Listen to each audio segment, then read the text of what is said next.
आज हमारे साथ में एक नए स्पीकर है, ठीक है, डॉक्टर सुविधा, ठीक है, she is from Navi Mumbai और वो करीब करीब 2.5 साल से वो इनसाइड होम्योपैथी के साथ में जुड़े हुए हैं और आज वो एक नए दवाई के साथ में आने वाले हैं।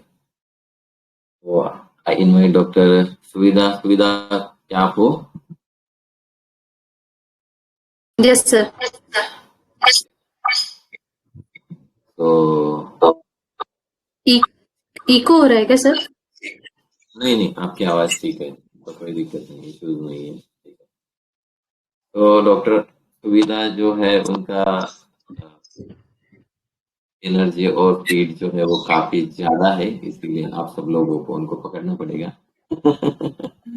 डॉक्टर कल जो थे वो डॉक्टर नेहा जो थे वो उनका स्पीड जो था वो पेस था, इसीलिए आप सभी लोग अच्छी तरह से कैप्चर कर पाए, ठीक है। लेकिन सर आप स्टार्टिंग में बोल रहे हो अगर लो साइड पे रहेगा देन हो गया, अरे कहाँ पे गया base? I am reading all of them, ठीक है ना। I am alerting all of them, ठीक है, ताकि आपके कान आंख सब जो है ना, एक वो सेंसेस जो है कीप ऑन देयर प्लेसेस, ठीक है। तो सो दैट आप लोग उनको सही तरीके से पकड़ सको, ठीक है। तो चलो, is your is yours now.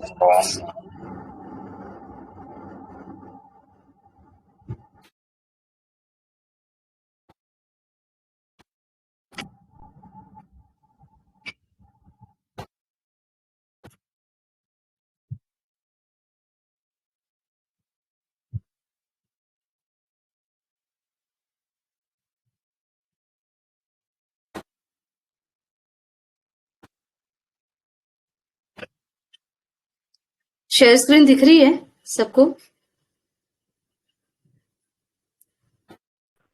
हाँ मैम दिख। Yes, visible.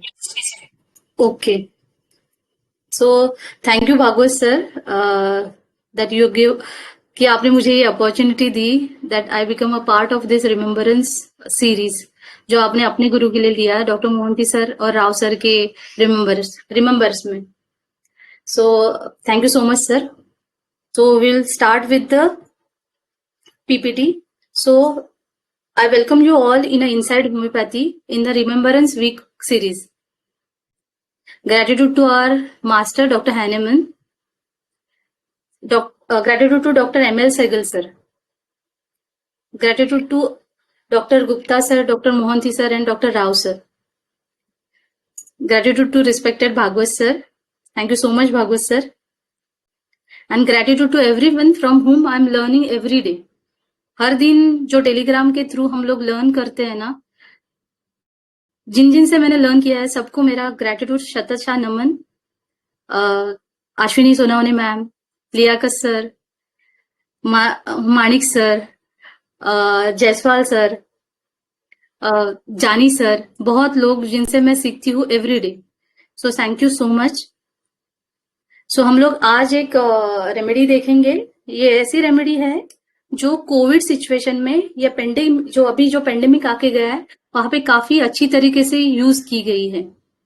तो ये क्यों यूज की गई है, क्यों उसका यूज हुआ है, ये सारी चीजें हम लोग ये सेशन में देख लेंगे। So the remedy is carbo veg. The common name of carbo veg is wood charcoal, vegetable charcoal. Mineral is, kingdom is mineral. And prover is Dr. Samuel Hahnemann. But before proving of this remedy, there is one German doctor, Dr. Lutis, who used this medicine as a crude form for the fetid ulcer and eruption and internally for the flatulence. मतलब बाहर के जो ulcers रहते हैं, fitted ulcers रहते हैं, eruptions रहते हैं, उनको उन्होंने एक्सटर्नल एप्लीकेशन के साथ ट्रीट किया था विथ वेजिटेबल चारकोल। ये सब देखने के बाद डॉक्टर हैनेमन हैज डिसाइडेड कि ये मेडिसिन जो ये वेजिटेबल चारकोल है हम लोग को पोटेंटाइज फॉर्म में करना चाहिए टू सी द इसका क्या है, इफेक्ट क्या आता है। Then after he took that ash जो वेजिटेबल चारकोल के आउटसाइड में जो ऐश रहती है वो उन्होंने कलेक्ट की और वो with secular sugar of milk के साथ ट्राइचुरेट करके उनसे उन्होंने कार्बोवेज की मेडिसिन रेमेडी फॉर्म की हुई है। सो हम लोग देखते हैं कि ये वेजिटेबल चारकोल बनता कैसे है। वेजिटेबल चारकोल जो अपना वुड जो रहता है, लकड़ी जो रहती है, लकड़ी बर्न होने के बाद ये वेजिटेबल चारकोल बनता है। So basically it is itself a product of incomplete oxidation. So the carbo veg जो रेमेडी है उसमें भी हम लोग को इनपरफेक्ट ऑक्सीडेशन एंड डिसइंटीग्रेशन, ये दोनों चीज बेसिकली दिखते हैं। जहां पे इनपरफेक्ट ऑक्सीडेशन दिखेगा हम लोग वहां पे कार्बोवेज का इंडिकेशन समझ सकते हैं और वहां पे वो इंडिकेट कर सकते हैं। ठीक है। As considering that the carbon is an essential constituent of all organism, carbon can be called as a basis of life. मतलब मोस्ट ऑफ द ऑर्गेनिज्म है जो अर्थ में, प्लांट रहे या कोई मिनरल्स रहे या एनिमल्स रहे, उसमें कार्बन जो कंस्टिट्यूएंट रहता है या जो कार्बन रहता है वो इसेंशियल रहता है।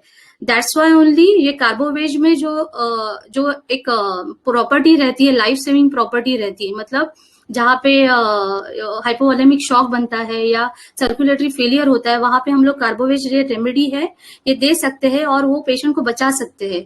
सो यहाँ पे उसको इसकी वजह से कॉर्प्स रिवाइवर ऐसे नाम से भी जाना जा सकता है, मतलब कार्बोवेज को कॉर्प्स रिवाइवर भी बोलते हैं। ठीक है।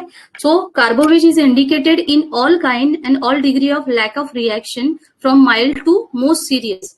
मतलब मोस्ट सीरियस कहाँ पे रहेगा, जहां पे कोल्डनेस ऑफ बॉडी, एक्सट्रीमिटीज या कोल्डनेस ऑफ ब्रीथ, जहाँ पे डेथ कंडीशन आती है, ऐसे डेस्परेट कंडीशन तक हम लोग डेस्परेट कंडीशन में हम लोग कार्बोवेज यूज करते हैं। सो ये डॉक्ट्राइन ऑफ सिग्नेचर है। देखो ये इमेज के ऊपर देखो कि ये वेजिटेबल चारकोल है।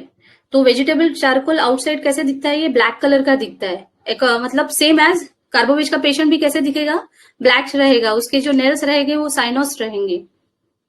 अगर हम लोग ये कंसिडर करते हैं कि outside there is ash and inside there is burning, same patient भी कैसा रहेगा, इनसाइड वो बर्निंग रहेगा, उसको आउटसाइड वो चिली रहेगा, कोल्ड क्लाइमी प्रस्पिरेशन रहेगा उसके, और इंटरनली उसको क्या रहेगा, बर्निंग रहेगा, एसिडिटी रहेगी, ये सारी चीज रहती है।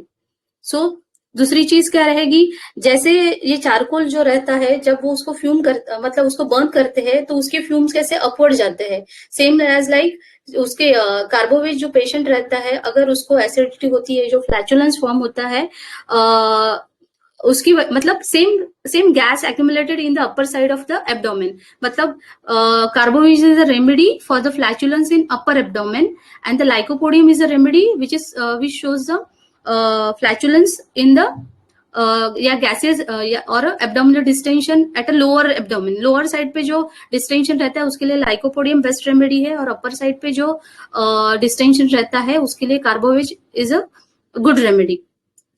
अभी देखो to ignite the vegetable charcoal हम लोग को कैसे एट अ क्लोज डिस्टेंस पे लेके ये देना पड़ता है, फैनिंग देना पड़ता है।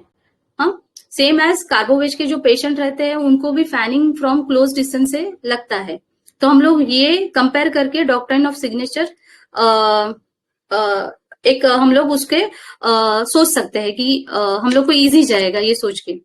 While preparing charcoal, the burning wood is devoid of oxygen. Likewise, patient do not get good supply of oxygen, hence sinus.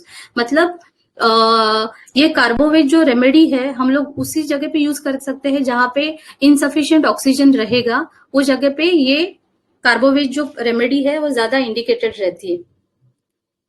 हम लोग अभी पैथोफिजियोलॉजी देखते हैं, कार्बोवेज कैसे काम करता है, या पेंडेमिक में जो अभी जो कोविड आके गया है वहां पे कैसे काम किया हुआ है, ये सारे ये पैथोफिजियोलॉजी में कवर अप हो जाएगा।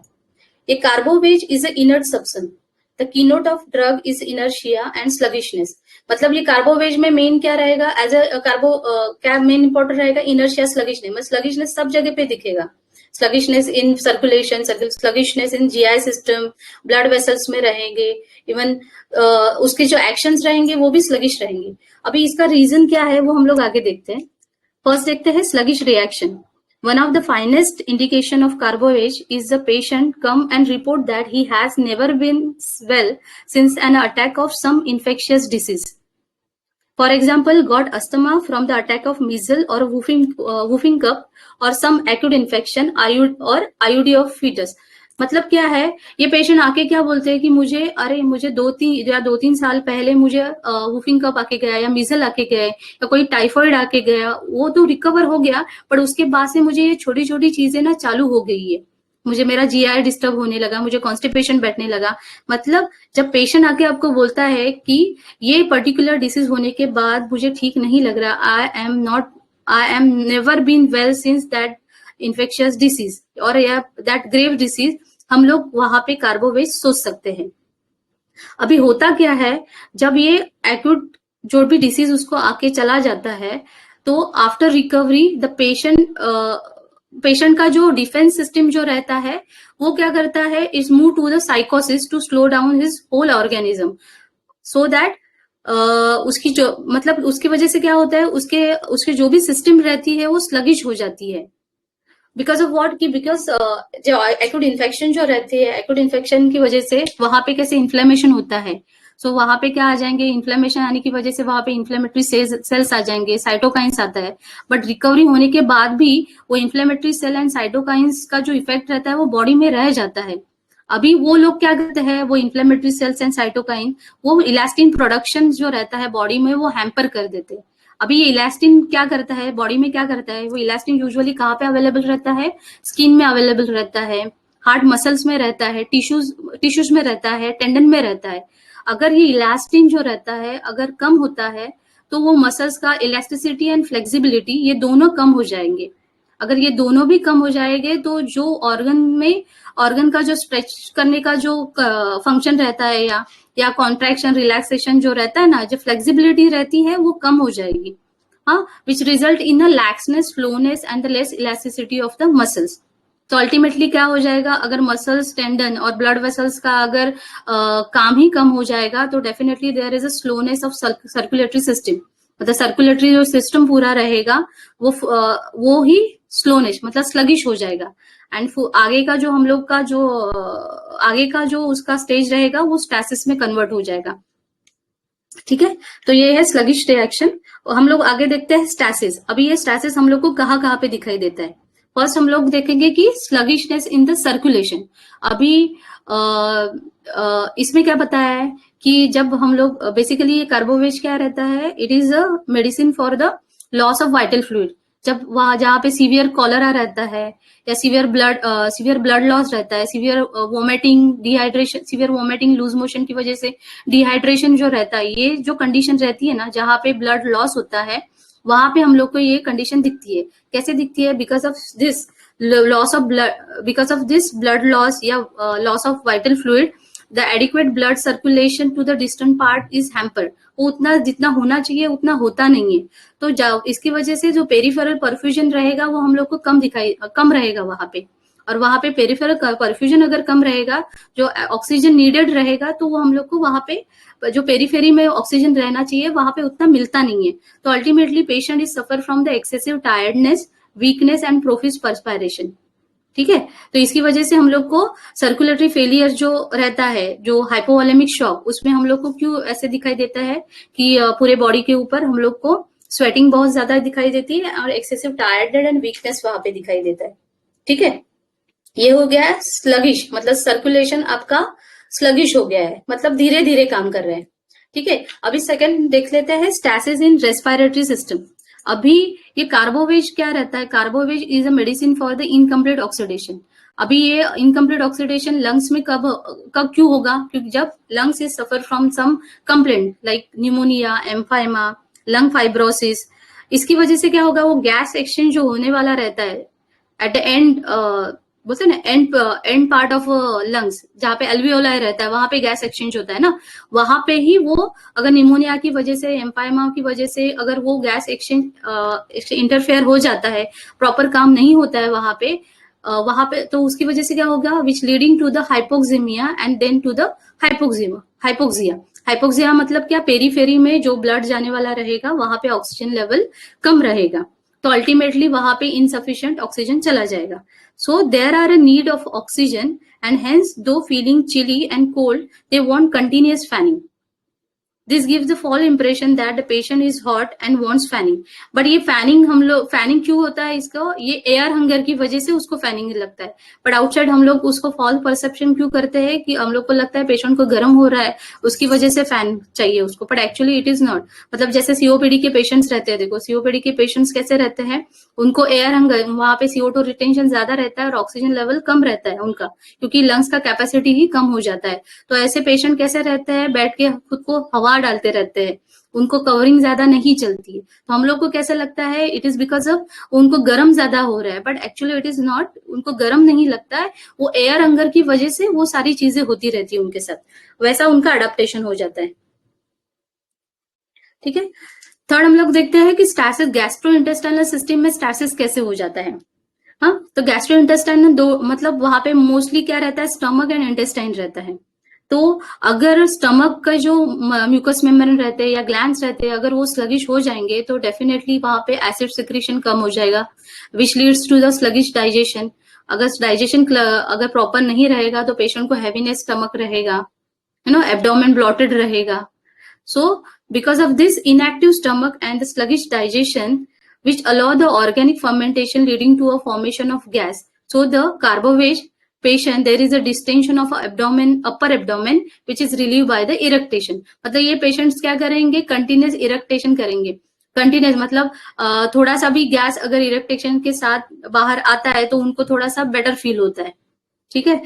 और अगर हम लोग लाइको से अगर कंपेयर करते हैं तो वहां पे लाइको में भी हम लोग को गैसेस डिस्टर्बेंस, गैसेस डिस्टेंशन दिखता है, बट वो लोअर एब्डोमेन में रहता है और उसको रिलीफ कहाँ से मिलता है, via the flats, via passing flats. ठीक है, ये हो गया स्टमक रिलेटेड रहेगा। सेकंड पार्ट आता है इंटेस्टाइन आता है। तो इंटेस्टाइन के मसल्स अगर वहां पे हम लोग को स्लगिशनेस दिखाई देता है तो डेफिनेटली जो पेरिस्टालसिस मूवमेंट जो रहेंगे वो कम हो जाएंगे। अगर पेरिस्टालसिस मूवमेंट रहेंगे कम तो definitely patient suffer from the constipation. Constipation अगर नहीं होता है, जो चीज हम लोग को यूजुअली बाहर फेंकना चाहिए वाया एनएस, अगर वो वहां पे ही कलेक्टेड रहेगा तो डेफिनेटली वहां पे हम लोग को स्टिंक आना चालू हो जाएगा, स्टिंक रहेगा।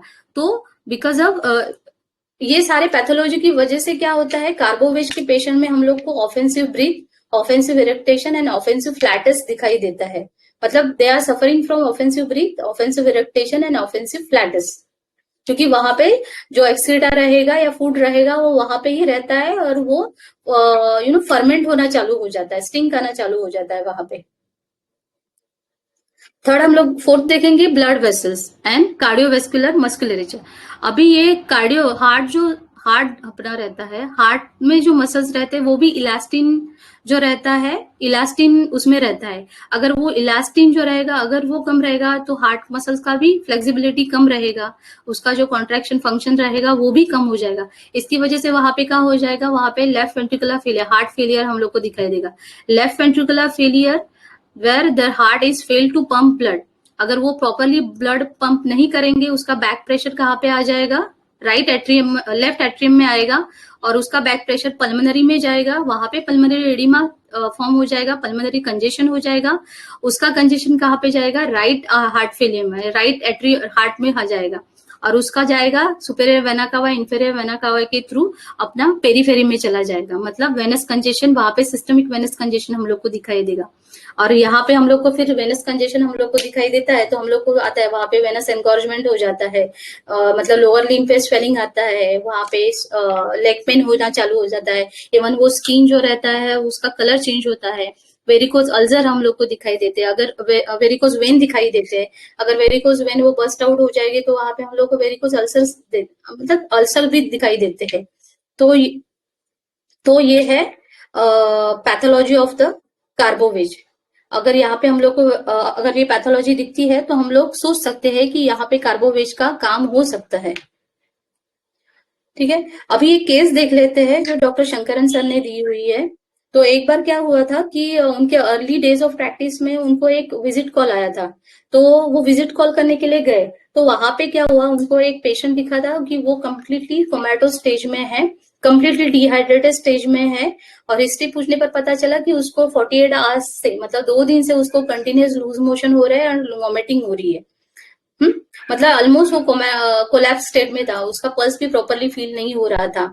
तो उन्होंने बोला कि ये केस तो अभी हॉस्पिटलाइज करने के कगार पे है, मतलब हॉस्पिटलाइज करना पड़ेगा, मैं उसको दवाई वगैरह नहीं दूंगा।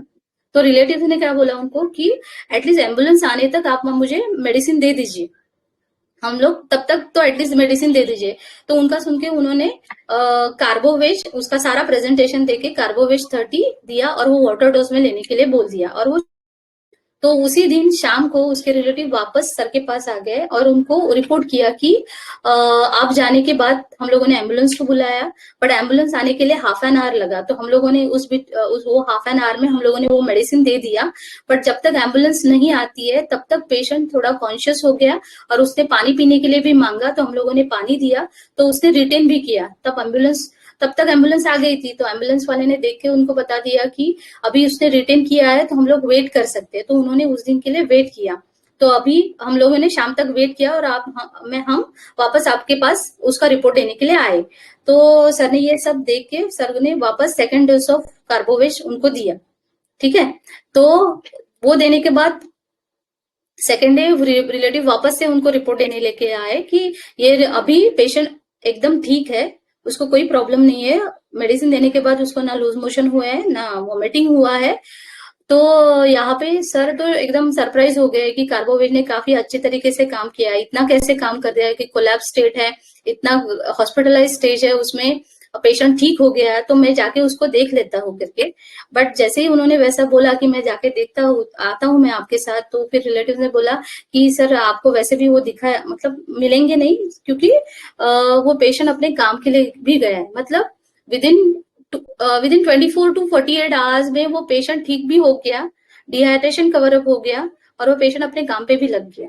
मतलब कार्बोवेज ने यहाँ पे अच्छी तरीके से काम, मतलब जहाँ पे हाइपोवोलेमिक शॉक रहता है, मतलब यहाँ पे वाइटल फ्लूइड लॉस होता है because of continuous vomiting, continuous loose motion, cholera condition में, तो हम लोग यहाँ पे ये कार्बोवेज इंडिकेटेड रेमेडी सोच सकते हैं। ठीक है, वितोलकास सर अभी क्या बोलते हैं? वितोलकास सर भी सेम चीज बोल रहे हैं, बट उनके अंदाज से हम लोग देख लेते हैं कि वो क्या बोल रहे हैं।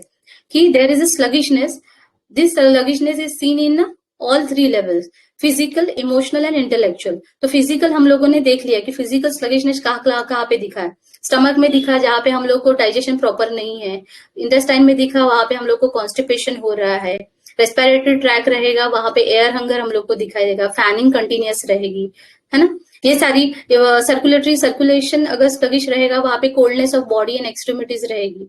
अभी यही पेशेंट में हम लोग स्लगिशनेस अगर इमोशनल लेवल पे देखेंगे तो हम लोग को स्लगिशनेस कहाँ पे दिखाई देगा? वो पेशेंट इंडिफरेंस रहेगा। स्लगिशनेस मतलब वहां पे अगर आप उसको गुड न्यूज भी बता दोगे तो भी वो चेयरफुल नहीं होगा, अगर बैड न्यूज भी बता दोगे तो भी उसको लगेगा कि कुछ वो मुझे फर्क नहीं पड़ता है, मतलब उसको कुछ मैटर नहीं करता, मतलब उसका जो इमोशनल लेवल भी है वो स्लगिश ही है, कम काम करता है, उसका फंक्शन भी कम हो रहा है। इंटेलेक्चुअल लेवल पे भी काम कैसा करेगा कि there is a dullness of mind, slow to comprehend, cannot concentrate, cannot do the usual work. मतलब माइंड की जो फंक्शन प्रॉपरली होनी चाहिए, जो एजिलिटी तो बहुत ज्यादा बात हो गई, जो नॉर्मल फंक्शन जो होना चाहिए माइंड का वो भी नहीं होता है, रादर वो सारी चीजें उसकी स्लो डाउन होती है, वो प्रॉपरली इवन सोल्यूशन भी रिजोल्यूट भी नहीं कर सकता, मतलब सोल्यूशन भी नहीं दे सकता कोई भी चीज का। तो उन्होंने बोला है कि this is due to the inadequate oxygenation of the brain, the circulation is sluggish, so not enough oxygen reaches to the brain. ठीक है, अभी देख लेते हैं कि प्रिज्मा, डॉक्टर वर्मेलियन क्या बोलते हैं। उन्होंने ये कार्बोवेज पेशेंट है उसके सम कैरेक्टरिस्टिक बताया है। तो जैसे ये स्लगिशनेस हम लोग को पैथोलॉजी लेवल पे दिख रहा है, फिजिकल लेवल पे दिखता है, वैसे ही हम लोग को ये मेंटल लेवल पे भी दिखता है। तो ये पेशेंट कैसे दिखेंगे हम लोग को? इंडोलेंट दिखेंगे। तो this patient is listless, indolent, sluggish, indifferent, to inert, to in anything. मतलब टू इनर्ट मतलब क्या? मूव ही नहीं हो जाते, एक ही जगह पे बैठे तो एक ही जगह पे बैठते, or otherwise can be irritable or excitable with alternating mood. There is a aversion to darkness, anxiety in dark, anxiety in a dark, मतलब anxiety dark इतनी रहती है कि the patient doesn't dare to lie down and close his eyes. क्यों नहीं कर सकते? Because there is a fear of ghost. मतलब ये तीनों चीजें हम लोग तीनों चीजें ये पेशेंट में दिखते हैं, ठीक है। इंडोलेंट रहेगा, स्लगिश रहेगा, इनडिफरेंट रहेगा। सेकंड उन्होंने बोला है स्टैग्नेशन। स्टैग्नेशन मतलब स्टैसिस। अभी ये स्टैसिस इसके लाइफ में कैसे आता है और अकॉर्डिंगली उसका कॉन्स्टिट्यूशन कैसे बनता है हम लोग देखते हैं। तो carbo veg fails to heed a call of age which demands the emotional limitation and the physical restriction।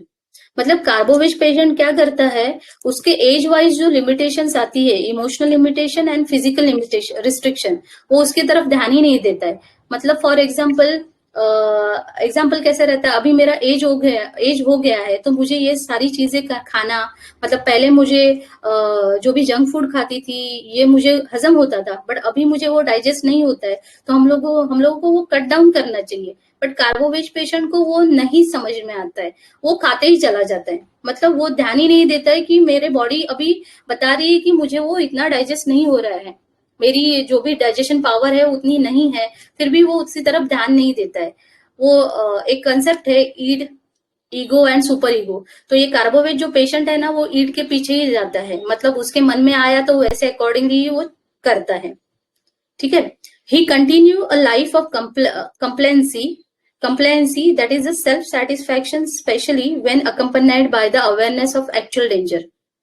हाँ, मतलब उसको सामने दिखाई देता है, मतलब अरे कोलेस्ट्रॉल बढ़ते जा रहा है, बॉर्डर लाइन पे आ रहा है, उसको समझ में आ रहा है, बट स्टिल वो जंक फूड खाना, उसका जो हैवी जो सेडेंटरी लाइफ रहती है वो लाइफ कम नहीं करता है। फॉर एग्जाम्पल सेकेंड एग्जाम्पल ऐसा है कि अल्कोहल है, लीवर जो एंजाइम्स है बढ़ते जा रहे हैं। डॉक्टर ने बोला है कि दारू कम कर लो, अल्कोहल मत पी लो, फिर भी उसका अल्कोहल चालू ही रहता है। उसका जो सेडेंटरी हैबिट्स जो रहती है वो कम नहीं करता है, उसको अभी भी लगता है कि मैं अभी भी यंगस्टर ही हूँ, मतलब अभी भी मैं यंग एज में हूँ और जो भी मैं भी खाता हूँ मुझे डाइजेस्ट हो जाएगा। बट बॉडी को वो पता नहीं रहता ना, बॉडी तो अपने अकॉर्डिंग टू एज ही चली जाएगी। वो उतना डाइजेस्ट, जैसे वो प्रीवियस डाइजेस्ट कर सकता था, प्रीवियस जो भी चीजें है वो हैंडल करती थी, उसकी बॉडी कोप अप करती थी, वो अभी नहीं कर रही है। पर ये चीज कार्बोवेज के पेशेंट को नहीं समझती है। He doesn't accept his shrinking life. He stagnated in a complacency and high living। मतलब उसका जो भी है high living, sedentary life, TV के सामने बैठना, वेफर खाना, जंक फूड खाना, ये सारी सेडेंटरी लाइफ वो चालू ही रखता है, ठीक है। दिस इज अ स्टैग्नेशन, मतलब उसके लाइफ में वो स्टैग्नेशन आता है, एक ही जगह पे बैठना, जो चीज है वही करना, जो प्रीवियस वो कर रहा है वही चीज वो कंटिन्यूस करता जाता है, ठीक है। थर्ड देखते हैं रिड्यूस वॉल्यूम। अभी रिड्यूस वॉल्यूम देखते हैं, अगर आप यहाँ पे वेजिटेबल चारकोल के साथ उसको कंपेयर कर लो। अभी ये वेजिटेबल चारकोल जो रहता है, वुड मतलब जो लकड़ी रहती है वो जलने के बाद बनता है। लकड़ी, एक्चुअल लकड़ी कितनी रहती है, वो जलने के बाद कितनी रहती है, जस्ट फॉर 20 to 25% रहती है। सेम चीज ये पेशेंट के साथ भी रहती है। स्टार्टिंग में ये पेशेंट कैसे रहता है, टिपिकली ये patient has a tremendous amount of energy. Think of a charcoal when it put into a fire. It produces a lot of heat for a long time। मतलब स्टार्टिंग में ये बहुत एनर्जेटिक रहता है, एक्सेसिव वाइटलिटी रहता है।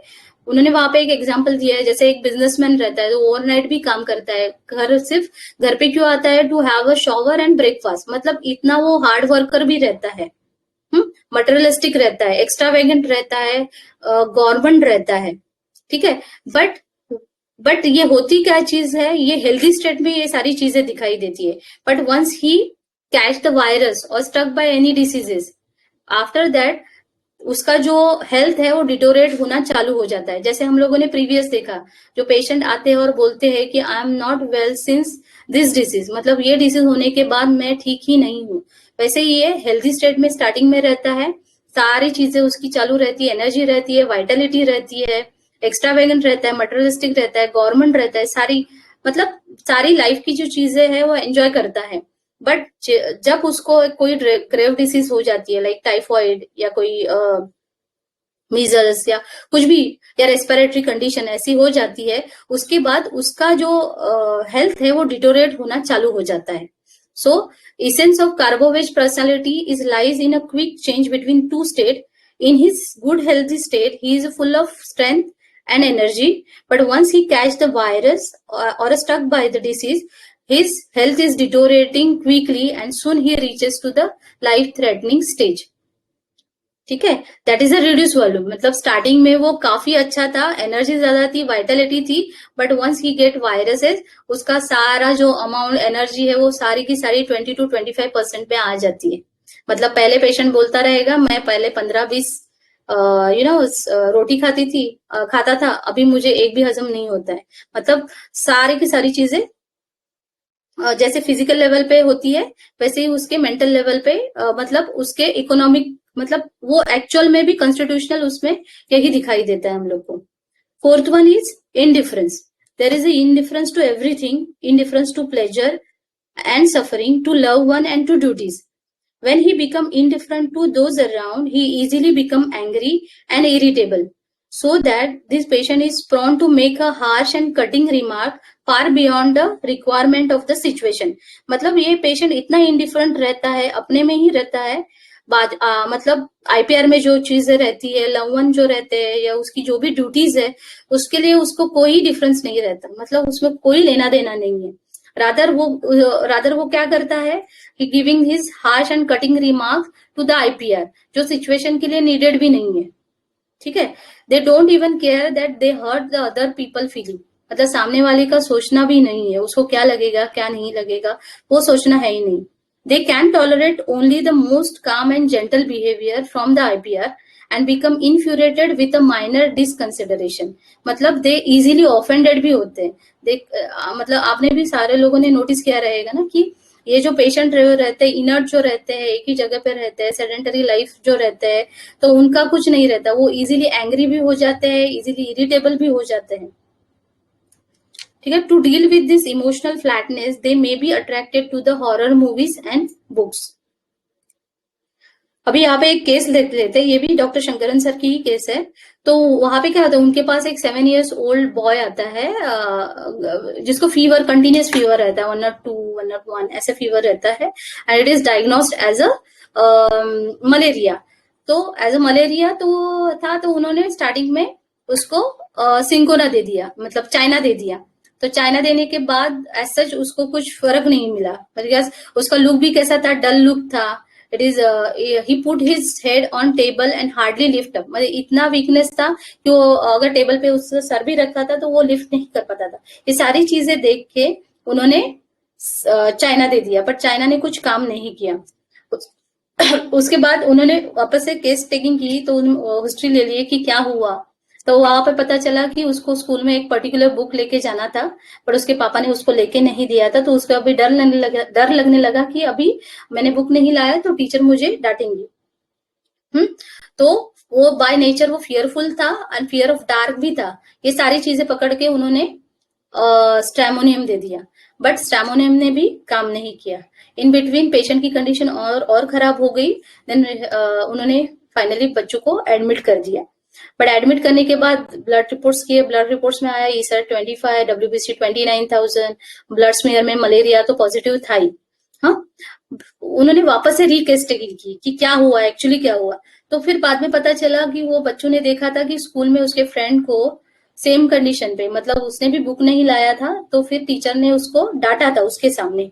तो उसी दिन उसको फीवर एंड वॉमिटिंग चालू हो गया एंड पेशेंट बिकम डिलीरियस। मतलब फीवर में भी वो डिलीरियस स्टेट में चला गया, मतलब उसको ऐसा लगने लगा, मतलब उसका जो बेड है वो सेंटर ऑफ रूम में भी है, फिर भी उसको ऐसा डिल्यूजन आता था कि जो वॉल्स है मेरे ऊपर गिर रहे हैं करके। तो ये स्पेसिफिक था। तो ये सारी चीजें, और दूसरी चीज कि उसको कंटिन्यूस फैनिंग भी लग रही थी, फीवर था स्टिल उसको फैनिंग लग रही थी। बट क्या होता है वहां पे उस टाइम के लिए कुछ पावर फेलियर था, तो उसको फैनिंग नहीं मिला, वहां पे फैन ऑन नहीं किया गया। तो उसके ड्रीम में, डिलीरियम में वो बोल रहा था कि कोई 2 वुमेन्स है, 2 लेडीज है, वो मुझे फैनिंग कर रहे हैं करके। तो ये सारी चीजें कंसिडर करके कि पेशेंट फियरफुल है बाय नेचर भी, उन्होंने बाद में मम्मी मतलब उसके पेरेंट्स से पूछा, तो फिर वहां पे मिला कि फियर ऑफ डार्क तो ऑलरेडी था, वो हॉरिबल फेसेस देख रहा था। स्टडी में कैसा है, तो स्टडी में स्लो इन राइटिंग है, तो इतना स्लो रहता है कि वो प्रॉपरली नीटली होना चाहिए कि जिसकी वजह से टीचर उसको डांटे नहीं, इसके लिए वो स्लोली लिखता है। तो ये सारी चीजें, डलनेस वगैरह सारी चीजें पकड़ के उन्होंने बराटा कार्ब दे दिया, बट बराटा कार्ब ने भी कुछ अच्छे से काम नहीं किया। देन उन्होंने सारी की सारी जो स्टार्टिंग से अभी तक जो भी अभी चीजें हुई है वो सारी रीएनालाइज की, तो उनको पता चला कि उसको मलेरिया तो है but there is no chills and rigor. जो यूजुअल मलेरिया का बेसिक सिम्टम है, फीवर के साथ राइगर्स भी आते हैं, चिल्स भी रहती है, वो ये बच्चों में नहीं है। रादर उसके साथ उसको फैनिंग की जरूरत पड़ रही है, पेशेंट डल है, हाँ, हार्डली शोइंग एनी रिएक्शन, हाँ, प्लस उसका जो डिलीरियम है कि डिलीरियम में वो देख रहा है कि कपड़ मेरे ऊपर गिर रहे हैं, तो ये सारी चीजें उन्होंने रेपर्टराइज की। तो रेपर्टराइजेशन में उनको एक रूब्रिक मिला, delusion wall falling inward before the epileptic fit. ये रूब्रिक में सिर्फ दो ही रूब्रिक रेमेडीज थे, कार्बोवेज एंड लाइसिनम। तो कार्बोवेज देख के उनको सारी चीजें एक बॉक्स में मिल गई, सारे बॉक्स अपने आप फिट हो गए। एंड की डिजायर फॉर फैन भी है, had malaria but no chills and rigor, and boy was in a state of collapse, और वीकनेस भी है, कंटिन्यूस फैनिंग भी है। ये सारी चीजें पकड़ के उन्होंने कार्बोवेज बच्चों को दे दी विद ग्रुप, मतलब अच्छे रिजल्ट भी आ गए। तो ये कार्बोवेज देने के पीछे उन्होंने फाटक मटेरिया मेडिका भी उन्होंने ये किया था, देखा था कि क्या टैली हो रहा है।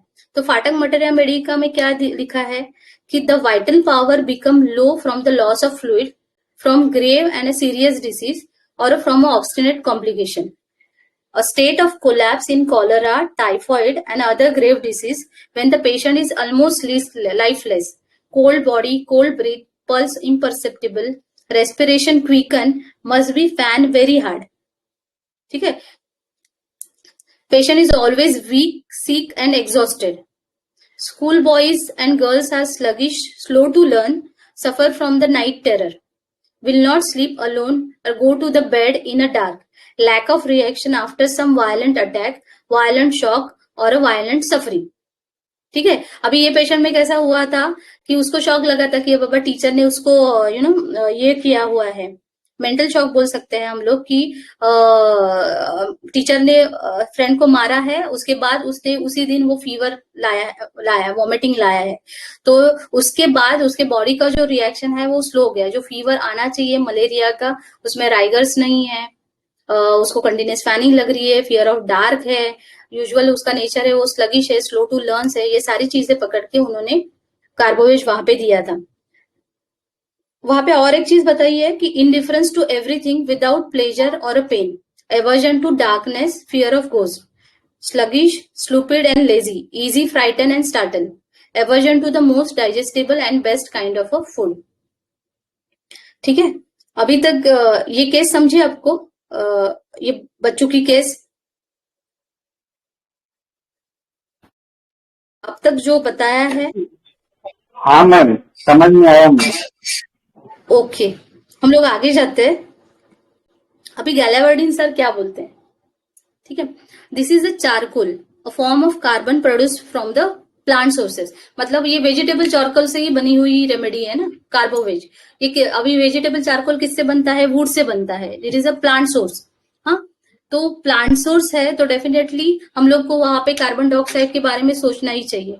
हाँ, जहां पे इनपरफेक्ट ऑक्सीडेशन हो जाएगा वहां पे हम लोग को कार्बोवेज मेडिसिन दिखाई देगी, मतलब कार्बोवेज का वहां पे काम रहेगा, हम लोग इंडिकेट कर सकते हैं।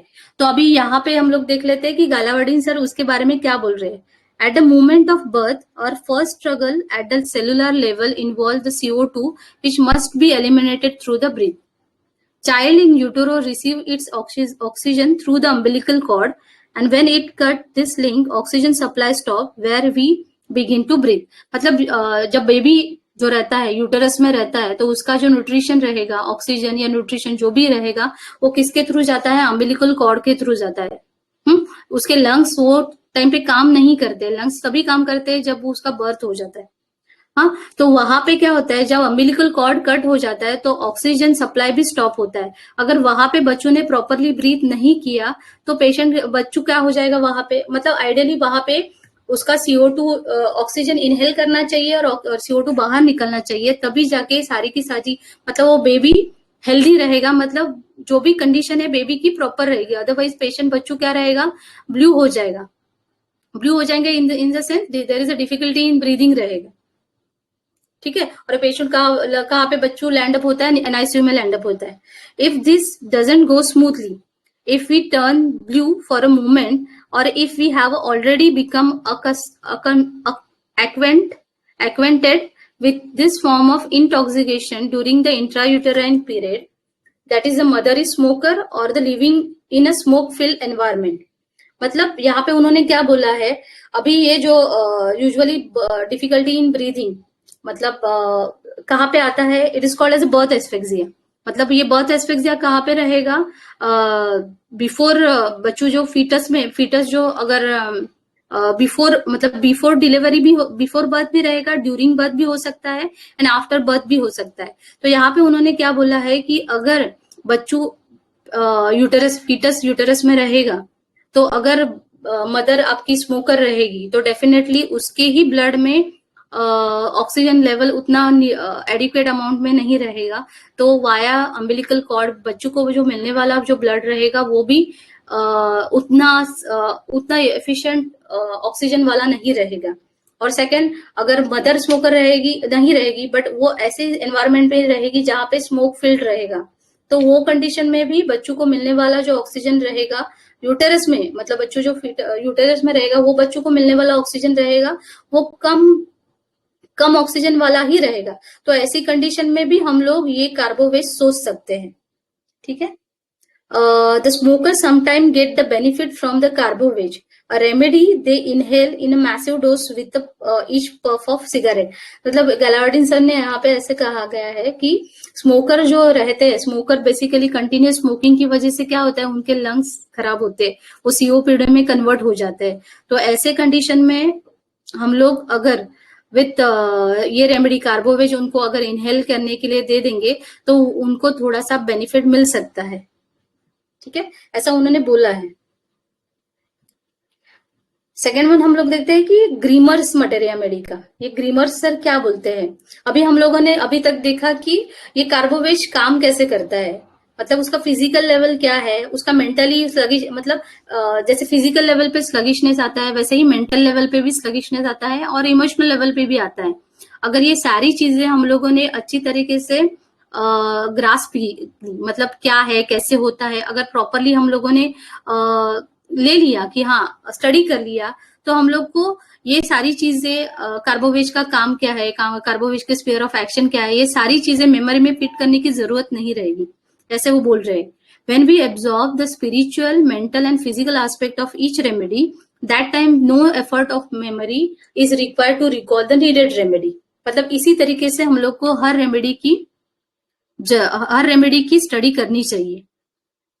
अभी ये कार्बोवेज उन्होंने बोला है, carbo veg is one of our many sided remedy, मतलब हम लोग काफी तरीके से इसका यूज कर सकते हैं एज अ ब्रॉड रेंज. मतलब एक्यूट स्टेज में जैसा हम लोगों ने अभी देखा कि वाइटल फ्लूइड लॉस हो गया या सर्कुलेटरी फेलियर्स हो गया, वहां पे हम लोग ये यूज कर सकते हैं. क्रॉनिक स्टेट जैसे डाइजेशन आपका प्रॉपर नहीं है, क्रॉनिक कॉन्स्टिपेशन हो रहा है, वेरिकोज अल्सर, वेरिकोसिटी आ गए, वेरिकोज वेन आ गए, उस कंडीशन में भी मतलब जहां जहां पे ऑक्सीजन सफिशिएंट नहीं, जहां पे जरूरत है वहां पे सफिशिएंट ऑक्सीजन नहीं पहुंच रहा है, वहां पे हम लोग ये कार्बोवेज इंडिकेटेड मतलब कार्बोवेज सोच सकते हैं.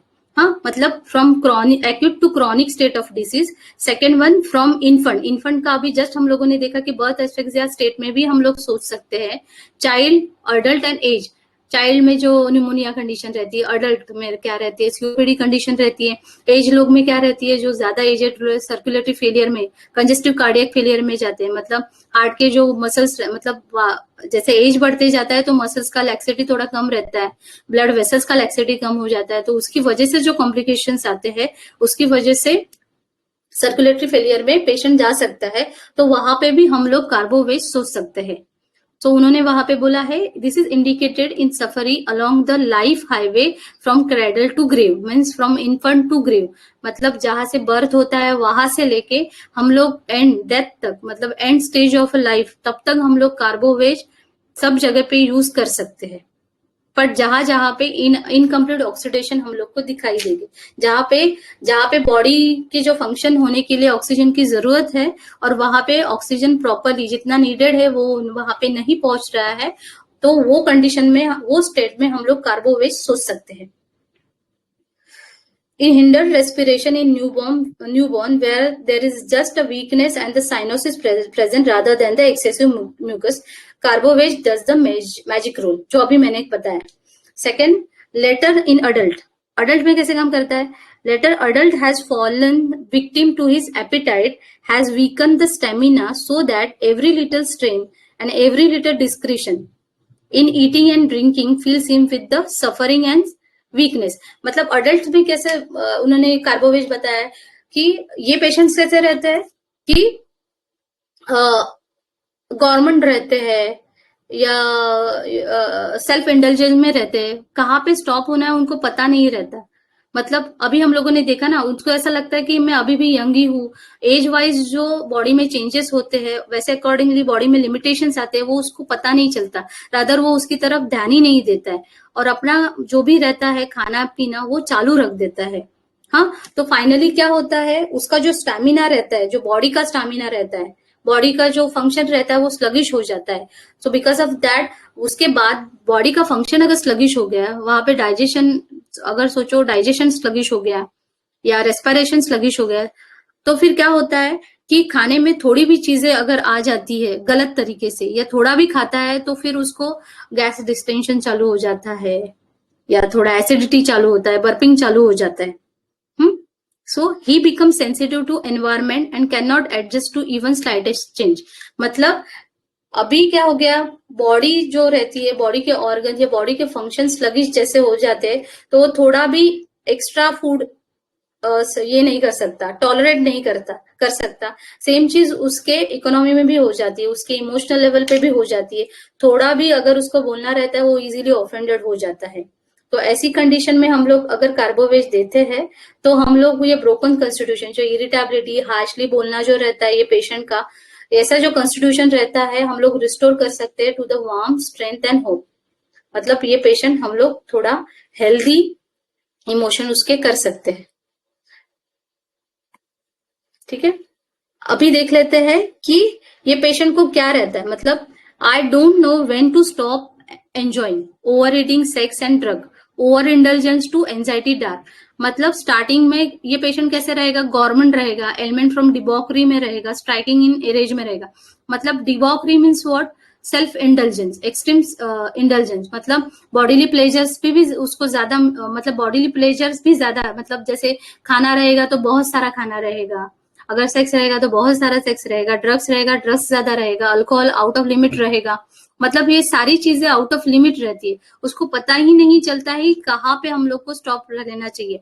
बॉडी यहाँ पे डिमांड कर रही है कि अभी तू थोड़ी सी सिम्टम्स दिखा देती है, बट वो स्टिल वो स्टॉप नहीं होता है. स्टार्टिंग में जो भी कंप्लेंट्स आते हैं उसकी तरफ वो ध्यान ही नहीं देता है, वो कंटिन्यूस उसका जो भी है कंटिन्यूस एंजॉइंग चालू रहता है, ओवर ईटिंग चालू रहता है.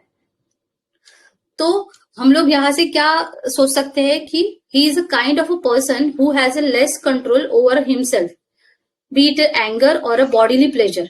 मतलब उसके इमोशनल लेवल पे भी वो हम लोग वो खुद को कंट्रोल नहीं कर सकता. मतलब हार्शली जो कटिंग रिमार्क्स रहता है वो सामने वाले को दे देता है, उसमें भी उसका कंट्रोल नहीं रहता है. या बॉडीली प्लेजर, मतलब खाने में अगर प्लेजर उसको मिलता है, अल्कोहल लेने में उसको प्लेजर मिलता है, तो वो कहाँ पे तो लिमिटेशन होनी चाहिए, वो लिमिट उसको पता नहीं चलती है. तो वो कंटिन्यूस विदाउट कंट्रोल वो चालू रख देता है. मतलब यहाँ पे उन्होंने बोला है कि तो उसकी वजह से क्या होता है, फाइनली बॉडी जो रहती है वो गिव अप कर देती है कि अभी मुझे थोड़ा रेस्ट चाहिए. बॉडी के फंक्शंस रहते हैं वो स्लो डाउन हो जाते हैं. तो पेशेंट बोलता है कि पहले मैं तो 15-10 चपाती खाता था, अभी मुझे एक भी खाती हूँ, एक भी रोटी खाते हैं तो फिर मुझे एसिडिटी और इनडाइजेशन हो जाता है. तो ये चीजें हो जाती है because of over use of anything, over use of gastric GI system, over use of liver. मतलब अल्कोहल लीवर पे ही एक्ट होता है ना. तो अगर ओवर यूज किसी भी चीज का अगर कर देते हैं तो फाइनली क्या होता है, बॉडी गिव अप कर देती है, बॉडी के सारे फंक्शन इसमें स्लो डाउन हो जाता है, स्लगिशनेस आ जाता है वहां पे. ठीक है, so there is a over indulgence to the anxiety of dark. मतलब यहाँ पे उसके बाद जब ये सारी चीजें चालू हो जाती है कि अभी उसको डाइजेशन भी नहीं होता है प्रॉपरली, एक रोटी खाने के बाद भी उसको एसिडिटी हो जाती है. पहले मैं तो ज्यादा खाता था, अभी तो इतना भी नहीं खाता हूँ.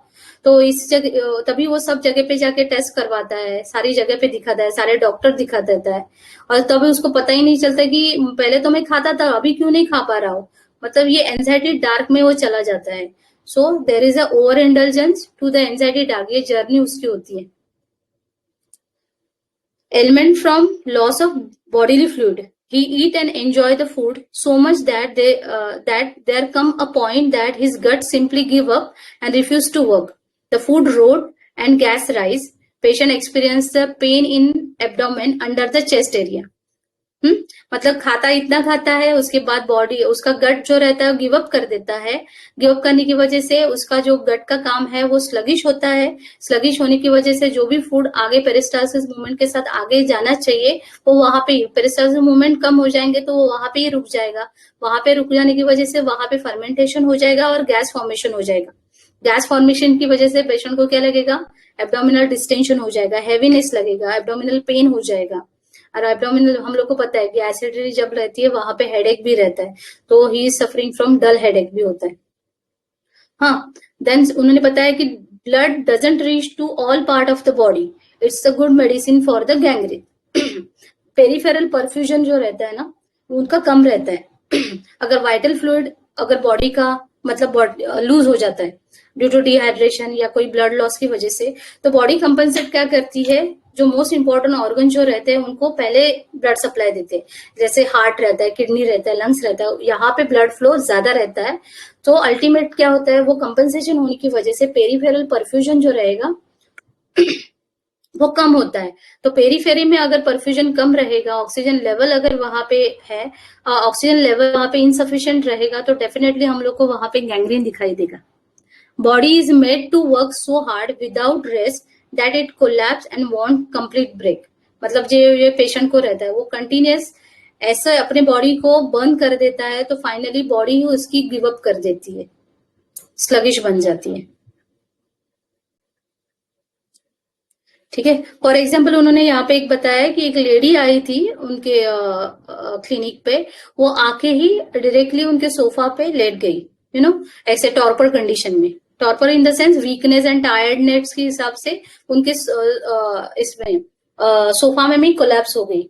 और हिस्ट्री में उन्होंने बताया कि कंप्लेंट क्या है, तो complaint severe pain in upper abdomen and acidity. तो क्यों हुआ, तो उसने जस्ट 2 समोसा खाया था। 2 समोसा खाने के बाद इतना तकलीफ हुआ कि वो इतना एग्जॉस्ट हो गई। तो उसने उसकी वजह से सारी ये भी कर दिया, इन्वेस्टिगेशन किया, बट कुछ नहीं, मेडिसिन लिए, कुछ रिलीफ नहीं मिल रहा।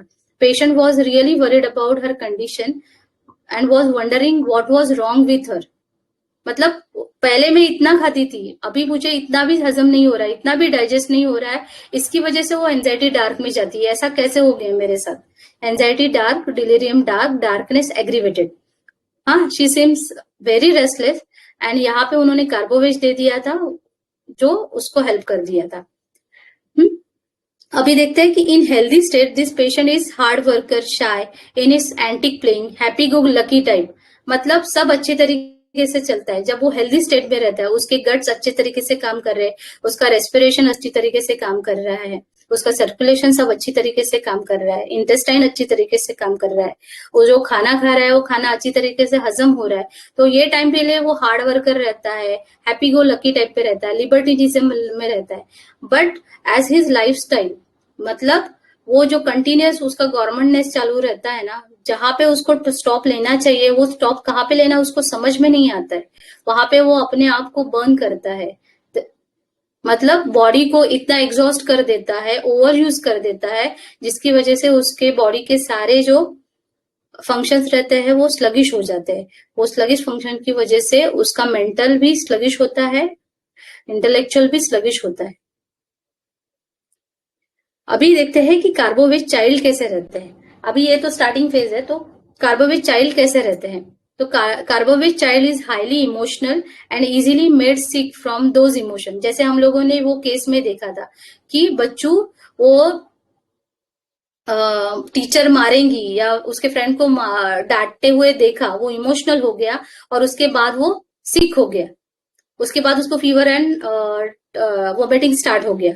सो this carbo veg child is highly emotional and easily made sick from those emotion. They are very affectionate, does pranks and tricks.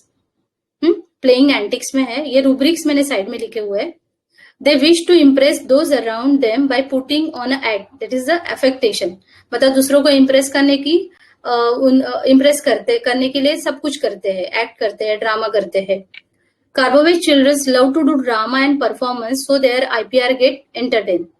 ऐसे same children having the stage fright because they don't cope up well with the in presence of the company of a stranger. इतने affectionate drama करने वाले, जो drama कहाँ पे करते हैं, अपने आईपीआर के सामने ही करते हैं. ऐसे बच्चों हम लोग को उसकी दूसरी साइड भी दिखते हैं जो स्टेज फ्राइट में दिखते हैं. स्टेज फ्राइट में जहाँ पे वो उनको जो भी परफॉर्मेंस करना रहेगा, स्टेज पे करना रहेगा इन प्रेजेंस ऑफ स्ट्रेंजर्स, वहां पे वो शाय हो जाते हैं, क्वाइट हो जाते हैं.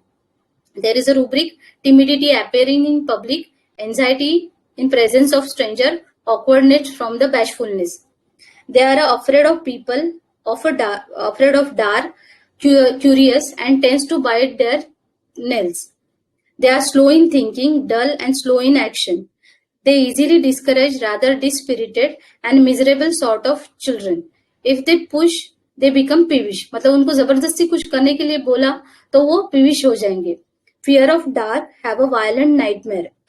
इतना nightmare रहता है that child almost terrified to go to the bed as they see the ghost and faces all sort of terrified spectre. उसको ghost दिखाई देते. अभी यहाँ तक हम लोगों ने देखा कि उसके फिजिकल लेवल पे क्या चेंजेस आते हैं, मेंटल लेवल पे क्या चेंजेस आते हैं, इमोशनली कैसे चेंज आते हैं. तो यहाँ पे मैंने एक जर्नी बताई है. ये इमेज में देखो, ये रोलर कोस्टर है. एट द हेल्दी स्टेट में वो इतने पीक पे रहता है, सब एंजॉय करता है. बट जब वो ओवर इंडल्जेंस रहता है, कोई भी चीज का ओवर यूज करता है, तो उसका जो हेल्थ जो रहता है वो इजीली डिटोरिएट होता है. ठीक है. तो स्टार्टिंग फेज में कैसे रहेगा पेशेंट, गवर्नमेंट सेडेंटरी हैबिट्स में रहेगा, डिबॉकरी रहेगी, एलिमेंट फ्रॉम डिबॉकरी रहेगा, सेक्सुअल एक्सेस रहेगा, चेयरफुल ईटिंग आफ्टर रहेगा, चेंज एवर्जन, कुछ चेंज नहीं करना है. या वहां पे रहेगा. मतलब ऐसी कंडीशन स्टार्टिंग हेल्दी फेज में रहेगा. थोड़ा सिम्टम जब भी आता है तो यूजुअली आइडियल जो भी पर्सन है उसने वो ध्यान देना चाहिए. बट ये पेशेंट क्या रहता है, ये पेशेंट कोई अटेंशन नहीं देता है. मतलब जो भी अगर उसको इनिशियल कोई कंप्लेंट्स आ जाते हैं तो he doesn't pay attention to that complaints. क्यों नहीं करता है? Because of there is dullness, mathematics inability रहती है. ही फील्स दैट ये छोटी चीज है, उसको ध्यान देने की जरूरत नहीं है. Delusion, small things appear small. Affectation में रहता है. इनडिफरेंस टू सफरिंग, जो भी सफरिंग है उसकी तरफ ध्यान नहीं देना, मतलब इनडिफरेंस टू सफरिंग. अगर आईपीआर भी बोलते हैं अरे तुझे तकलीफ हो रहा है तो ऐसा मत कर, ये ऐसी चीज कर, तो वो रिबेल अगेंस्ट पोलाइटिस, मतलब जो मलम पट्टी करने वाले लोग हैं, जो उसके आईपीआर है उसके अगेंस्ट ही हो बोलना, उसको ही हार्श एंड कटिंग रिप्लाई देता है. वो क्या मतलब उनकी फीलिंग की कदर नहीं करता है. अभी ये कंप्लेंट्स आने के बाद भी उसका ऐसा नेचर रहता है, मतलब ध्यान नहीं देना, तो डेफिनेटली वो जो स्टेट है वो आगे बढ़ती है. जब things goes out of control, मतलब ये चीजें आउट ऑफ कंट्रोल हो जाती है, तब वो क्या हो जाती है, क्या होता है. मतलब पहले कैसे था, खाता है, बॉडी यहाँ पे बोल रही है कि नहीं बाबा मुझे अभी तकलीफ होना चाहिए, कॉन्स्टिपेशन थोड़ा आना चालू हो गया है, थोड़ा गैस थोड़ा बनना चालू हो गया है, दो गैस वगैरह सब बनता है, बट स्टिल वो जो भी खाता है वो हजम हो रहा है, बट गैस उससे वजह से फॉर्म हो रहा है, बट स्टिल वो उसकी तरफ ध्यान नहीं दे रहा है कि मुझे अभी मेरा खाना कट डाउन करना चाहिए. अगर अल्कोहल है तो अल्कोहल मुझे कट डाउन करना चाहिए. उसको लगता है ये थोड़ी थोड़ी चीजें हैं, इसके ध्यान देने की जरूरत नहीं है, तो ये चीजें आउट ऑफ कंट्रोल हो जाती है. तभी उसका क्या होता है, कि सारे सिस्टम जो है, बॉडी फंक्शन जो रहता है स्लो डाउन हो जाता है. वहां पे एक रूब्रिक है, सिंगिंग हॉर्स अंटिल वेरी, मतलब तो इतना सिंग करता है, इतना गाना गाता है कि कहाँ पे स्टॉप लेना है, कि अभी मेरे थ्रोट को मुझे रेस्ट देना है, थोड़ा टाइम के लिए मुझे पानी पीना है. वो सारी चीजें उसको नहीं समझ में आती, वो गाते ही चला जाता है. इतना गाता है जब तक उसका गला बैठता नहीं है. ऐसी ही स्टेट उसकी पूरे लाइफ में रहती है. वो इतनी सारी इंडल्जेंस में रहता है, कहाँ पे स्टॉप होना है वही उसको पता नहीं रहता, और फाइनली वो कहाँ पे जाता है, डिसीज स्टेट में जाता है. और वंस वो डिसीज स्टेट में चला जाता है, देन वो जाता है fear apoplexy, waking on, fear of darkness, aggravated, anxiety, anticipation from, अभी आगे जाके क्या करे होगा, anxiety driving from place to place, सारे डॉक्टर्स को दिखा देता है, सारे इन्वेस्टिगेशन करता है, clinging restlessness with, carried desire to be carried. हम अभी डॉक्टर के पास जाता है, बट अभी इतना सारा चीज जब उसका बॉडी इतना खराब हो जाता है, खराब होता है इन द सेंस उसकी बॉडी फंक्शन इतने कम स्लगिश हो जाते हैं कि वो सादी एक रोटी भी, एक चपाती भी डाइजेस्ट नहीं करता है, तो वो टाइम पे अगर वो डॉक्टर के पास जाता है तो डेफिनेटली उसको सोल्यूशन मिलने के लिए थोड़ा टाइम लगेगा, या रिजल्ट आने के लिए टाइम रहता है, या रादर वो कंडीशन ऐसे आउट ऑफ कंट्रोल ही हो जाएगी जहां पे सोल्यूशन नहीं मिलता है, जो रिवर्सिबल चेंजेस आने चाहिए वो शायद से नहीं होंगे, तो पेशेंट को क्या लगेगा कि मैंने ही गलती की है. Delusion, crime, committed a crime. Delusion vision has horrible, अभी आगे कुछ सब हॉरिबल दिख रहा है. Delusion vision has horrible in dark, अभी सारी चीजें डार्क में है. फिर वो डिस्पेयर में चला जाता है, डिस्पेयर पेन विद डेथ प्रेजेंटिमेंट, अभी मुझे डेथ दिख रही है, डेथ एगोनी बिफोर डेथ. तो ये जर्नी है, गवर्नमेंट स्टेप से लेके वो डिस्पेयर में चला जाता है, मतलब एंजाइटी डार्क में चला जाता है. ठीक है, ये गवर्नमेंट है, ये कार्बोवेज पेशेंट है, गवर्नमेंट है, बहुत खाता है, अल्कोहलिज्म में है, लेसिवियस में, लिबर्टिनिज्म में, sluggishness, averse to change, striking एंगरहीन, मतलब जो भी चीज है आउट ऑफ कंट्रोल, मतलब उसका कोई कंट्रोल नहीं है, कहाँ पे लिमिट होना चाहिए वो उसको चीजें पता नहीं है, वो खाते जाता है. This is a governmentness of carbo veg. अभी क्या होता है कि अभी ये गवर्नमेंट स्टेज आती है, ये सारी चीजें होने के बाद जब वो ये होता है कि चीजें आउट ऑफ कंट्रोल हो गई है, फिर वहां पे आ जाता है फियर ऑफ ऑर्डियल.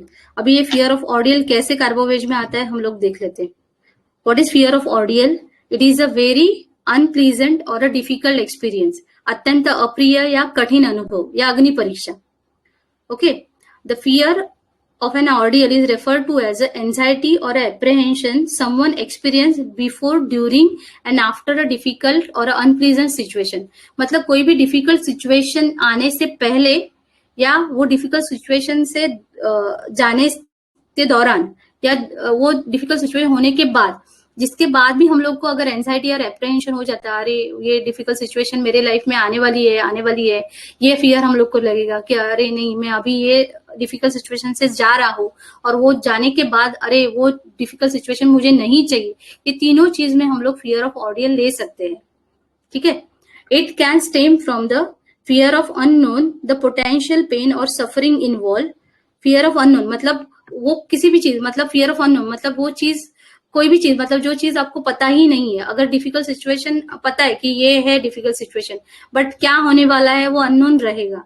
दूसरा चीज पोटेंशियल पेन ऑन सफरिंग, ये होने के बाद मुझे सफरिंग कितना होने वाला है ये, और पॉसिबल, और सेकंड थर्ड वाला द पॉसिबिलिटी ऑफ फेलिंग और not coping with the experience, मतलब वहां पे मुझे शायद से फेलियर मिल जाएगा, शायद से वो जो भी एक्सपीरियंस रहेगा वो मैं उसके साथ कोप अप नहीं कर पाऊंगा.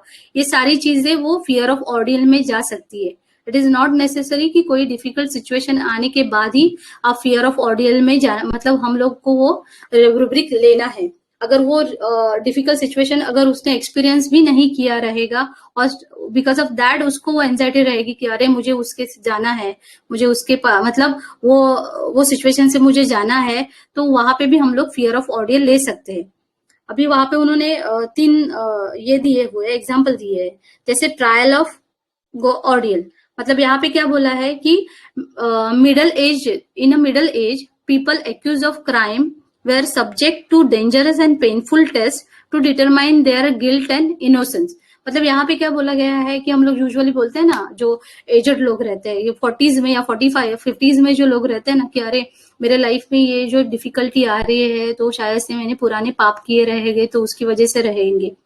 हाँ, तो नहीं बाबा, दूसरे बोलते हैं कि नहीं बाबा, ये पुण्य नहीं, मैंने लाइफ में कोई पाप नहीं किया है, तो ये जो रहेगा डिफिकल्ट सिचुएशन में, ये डिफिकल्ट सिचुएशन ये फेस चला जाएगा. अगर वो डिफिकल्ट फेज से आप चले जाते हो, वो पास ऑन हो जाती है, इसका मतलब आप गिल्टी नहीं हो, आप इनोसेंस हो. हाँ, ये भी हम फियर ऑफ ऑर्डियल में ले सकते हैं.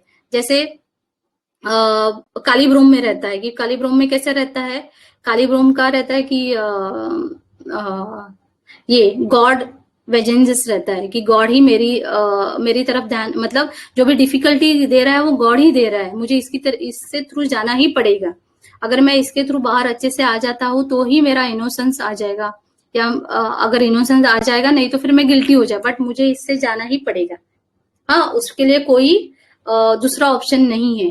तो हम लोग ये यहाँ पे सोच सकते हैं कि ये जो रहेगा वो काली ब्रूम का हो सकता है। सेकंड उन्होंने बोला है मेडिकल एंड सर्जिकल प्रोसीजर। हाँ, the anticipation of a medical procedure specially if it is involve the pen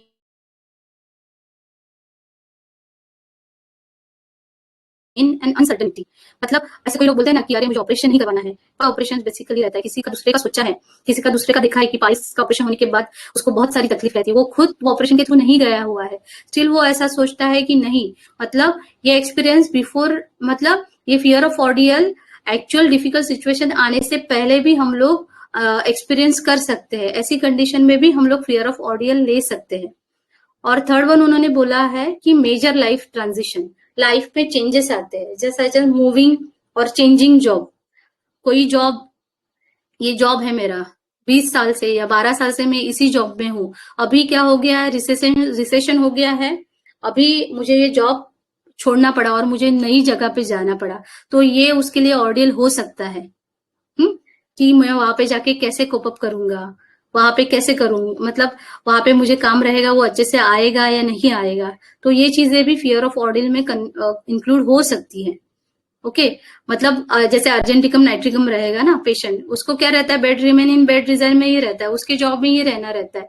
अगर उसको दूसरा चीज करने के लिए बोलेंगे तो वो बोलेगा मैं शायद से फेल हो जाऊंगा, तो वहां पे वो उसका फियर ऑफ ऑर्डियल वहां पे आता है। तो ये सिचुएशन जो रहेगा वो अर्जेंटिकम नाइट्रिकम के साथ मैच होती है। हम्म तो बट ये फियर ऑफ ऑर्डियल जो अभी ये रूब्रिक हम लोग देख रहे थे, तो ये जो रूब्रिक्स है वो रोमन इरा में लिए गए हैं।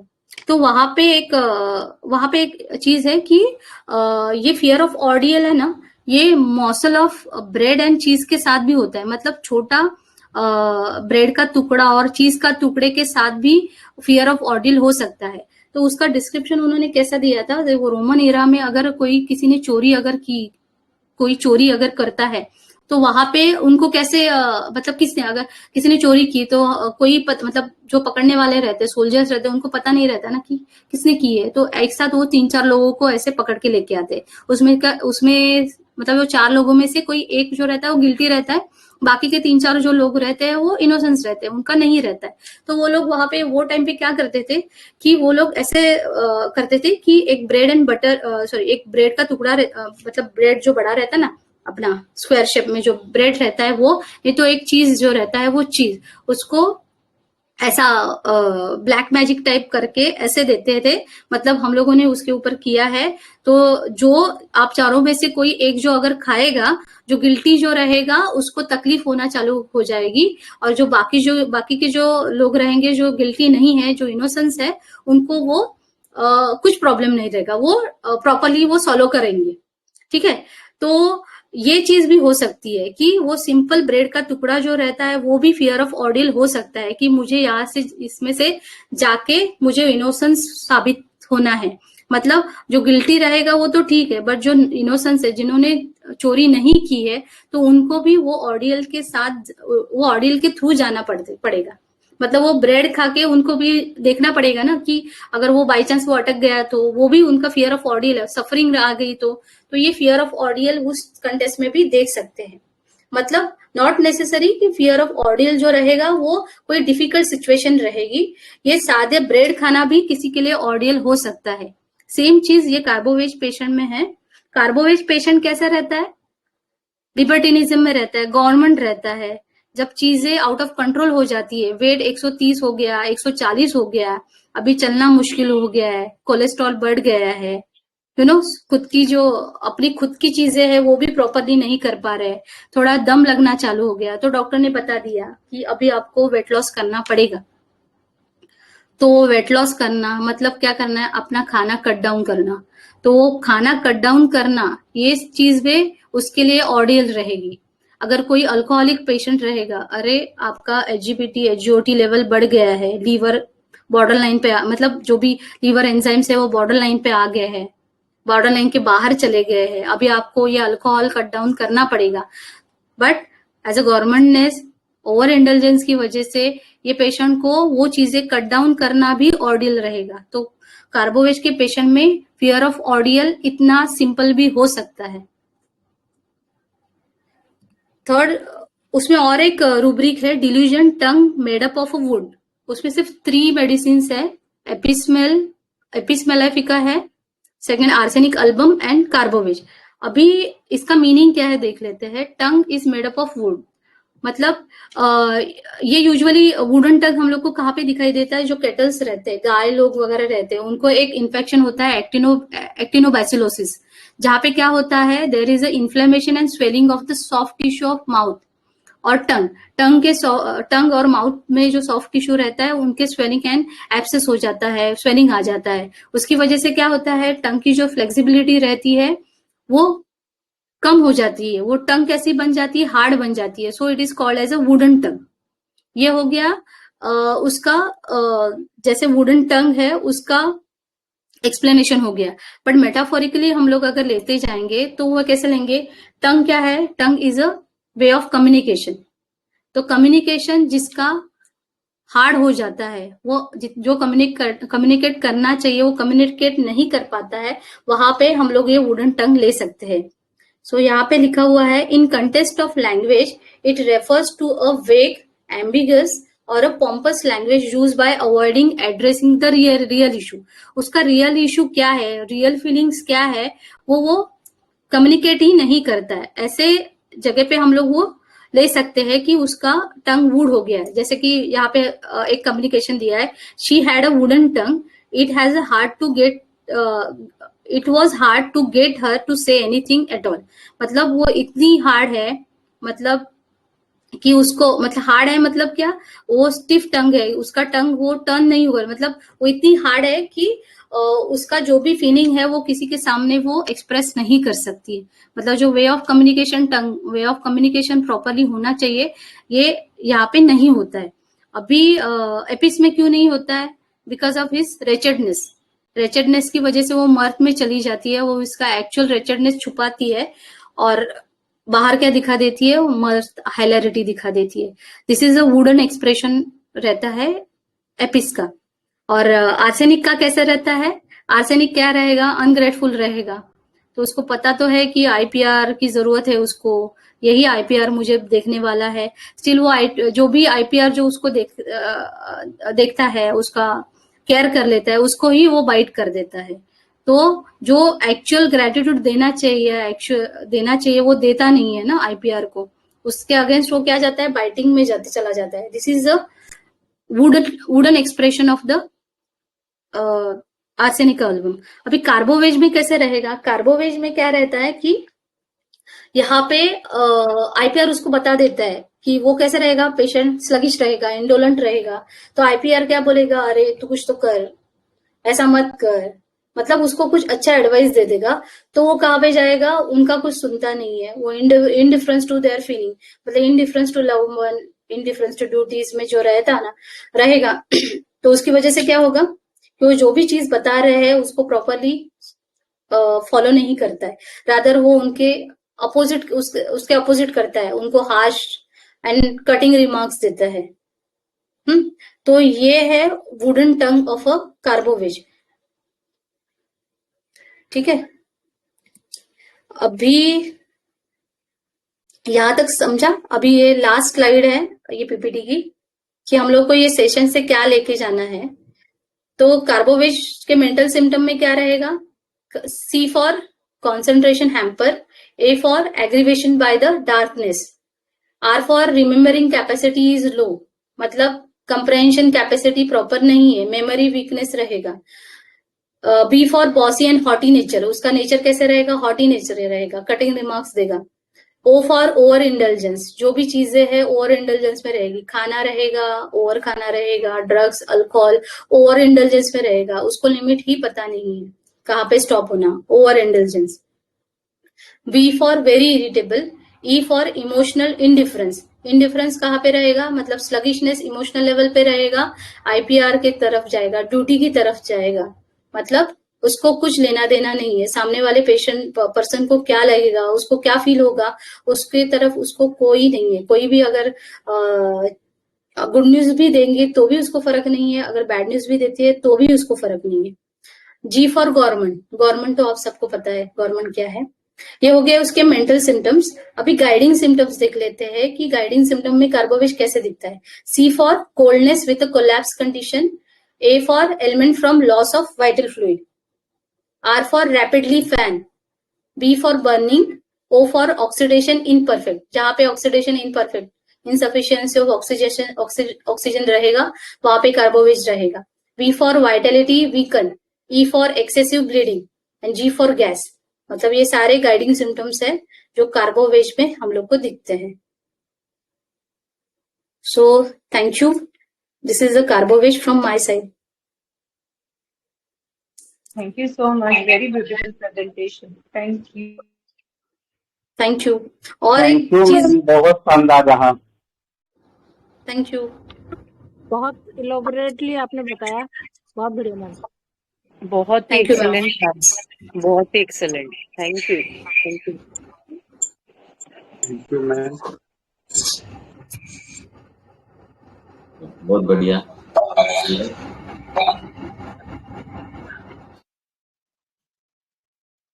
तो ध्यान में आ गया ना?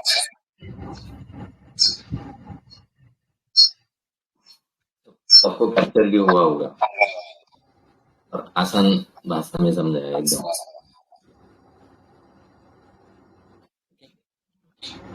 तो कार्बोहाइड्रेट पेशेंट आपको कैसे मिलेंगे?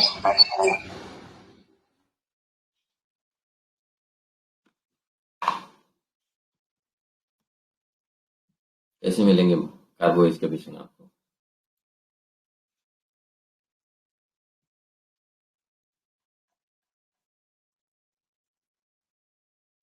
कैसे मिलेंगे, मतलब तैयार कैसे होंगे कार्बोहाइड्रेट के पेशेंट?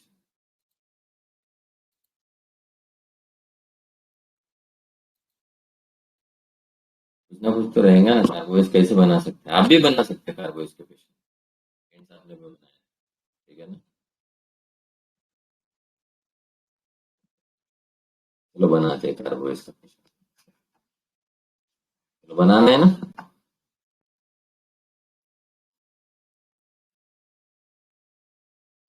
लो बन गया कार्बोहाइड्रेट का पेशेंट।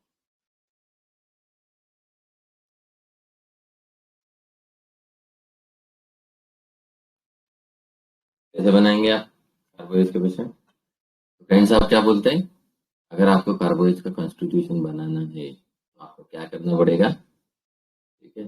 अगर उसका हार्ट में कंजेस्टिव कार्डियक फेलियर बनाना है तो वेरिकोज वेन्स प्रोड्यूस करना है, तो बड़ा सा एटम बम बनाने का है। एटम बम मतलब गैस वाला एटम बम, ठीक है? और अगर उसके पूरा जीआई ट्रैक्ट की पूरी वाट लगानी है, फिर माइंड के ऊपर स्लगिशनेस लाना है, डलनेस लाना है, खाओ पियो सो जाओ, ठीक है? और बस इधर से उधर से ऐसा कर करके डकार मारो और गैस निकालो, ठीक है? अगर ऐसा बनाना है एक कदम, तो देखो तो क्या करना पड़ेगा आपको, कुछ नहीं, उसको सिर्फ बहुत सारा फैट खिलाना पड़ेगा, बहुत सारा उसको स्वीट खिलाना पड़ेगा, उसको पुडिंग्स खिलाने पड़ेंगे, पाइस खिलाने पड़ेंगे, सॉसेस खिलाने पड़ेंगे, और बहुत सारा अनडाइजेस्टेबल प्रोसेस, ठीक है? ये खा वो खा, ठीक है? और उसके साथ में उसको थोड़ा सा दारू पिला, और तब जाके जो बनेगा, ठीक है, वो है कार्बोवेज वाला बम, जो ऊपर से भी फटते रहता है और नीचे से भी फटते रहता है, ठीक है? और आजू बाजू की जो एनवायरमेंट है सबका जीना आराम कर देता है, ठीक है? मतलब इतना गैस प्रोड्यूस करता है कि बाकी लोगों को ऑक्सीजन भी मिलना कम है, ठीक है? बिकॉज गैस ही ऐसी पास करता है कि सब लोगों को नाक बंद करना पड़ता है, ठीक है? तो उनको ऑक्सीजन मिलेगा ही नहीं, सांस ही नहीं ले पाएंगे तो कैसे oxygen? Carbohydrate produces the environment जो ऑक्सीजन से कम होगा, तो बाकी लोगों के लिए बहुत मुश्किल होती है ऐसे लोगों के साथ, ठीक है? तो ऐसे लोगों को हमें ट्रीट करना होता है, तो हमें कार्बोवेज जो रेमेडी है वो देनी पड़ेगी।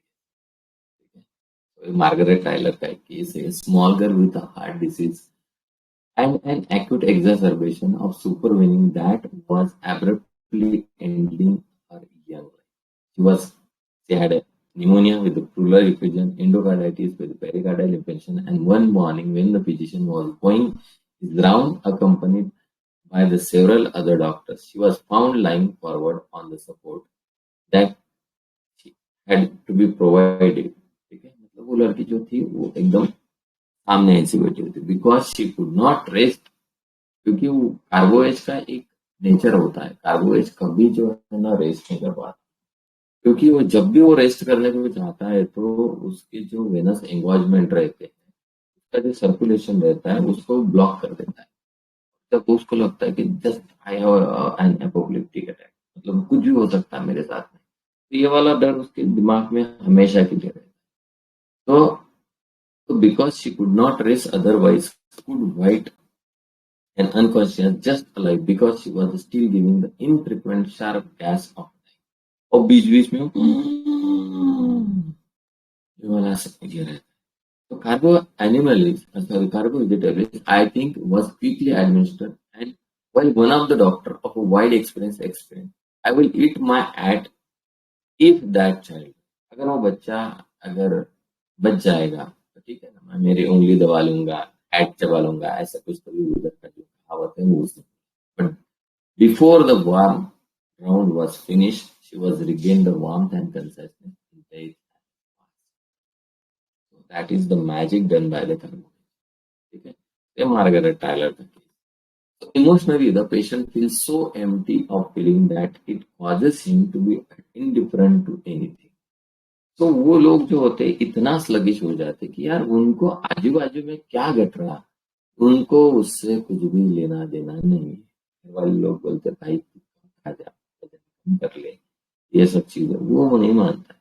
ठीक है, everything happens around him to the all external, जितने सारे एक्सटर्नल बाहर से कुछ सजेशन आ रहे हैं उसके लिए, तो ये करके देख एक्सरसाइज, तो वो बोलता है ना, indifferent to them.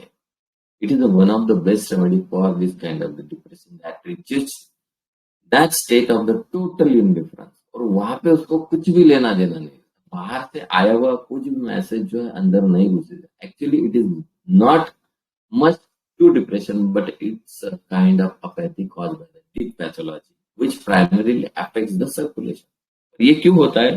क्योंकि उसका सर्कुलेशन जो है वो इतना हैम्पर्ड हो गया है। ठीक है, जैसे डॉक्टर ने बोला है इलास्टिन का तो ये होता है, जिसकी वजह से जो इलास्टिसिटी होती है of every organs, veins, muscles loss हो जाते हैं, जिसकी वजह से activity of every muscles has been hampered. तो उसको लगता है कि बस कुछ नहीं करना है, जस्ट पड़ेगा। तो the patient does not care whether he lives और डाइज, तो उसको कुछ लेना देना, जीव या मर, और उसका एक बोलना है यार मरने से पहले खा लो। ठीक है, तो ये गोदाम है, पेट है या गोदाम, तो उसका पेट जो होता है गोदाम होता है। वेदर इस house is on the fire, मतलब घर जले, आग लगे, उसको कुछ लेना। तो उसके पीछे इतना बड़ा फैमिली है, बहू बेटे है, बच्चे, उसको कुछ लेना देना नहीं है। Whether his loved ones are in the, या फिर उसके जो फैमिली वाले जो है उसको कुछ, उनको कुछ प्रॉब्लम्स है, वो उससे भी कुछ लेना नहीं। He simply does not have the energy, क्योंकि उसका मतलब ये है कि उसके पास में उतनी एनर्जी नहीं है ताकि वो बाकी लोग। So this state is reflected on Henman's proving symptom that indifference, he hears everything without pleasure or a displeasure and without thinking anything about it. मतलब बाहर से कोई भी चीज आती है, वो चाहे प्लीजर प्रोड्यूस करे या डिसप्लेजर प्रोड्यूस करे, उससे कुछ लेना देना नहीं। ठीक है, दुनिया जाए। तो if the patient previously love the music, अगर वो बंदा जो है पहले म्यूजिक को लव करता है, तो अभी क्या होता है कि उसको ऐसा लगता है कि यार वो म्यूजिक का मतलब तुनतुना बजाने के लिए भी उसको डिजायर नहीं होती, तुनतुना उठाने के लिए।